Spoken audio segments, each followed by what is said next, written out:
জীবনে যত গরম আসুক নিরাশ হবেন না, কারণ সূর্য যত প্রবল হোক না কেন সমুদ্র কখনো শুকিয়ে যায় না। গন্তব্য পাওয়া যাবে কিনা সেটা ভাগ্যের ব্যাপার, কিন্তু সেটার বইয়ে চেষ্টা না করা অন্যায়।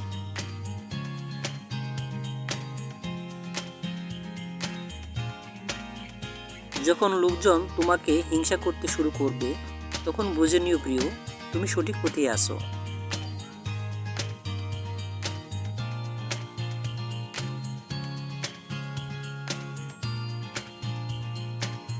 শব্দ এবং ব্যক্তি দুটোই একই জিনিস, শুধু অর্থ আলাদা। যারা আপনাকে ভালোবাসে তাদের জন্য সবসময় সঠিক, এবং যারা ভান করে তাদের জন্য সবসময় ভুল।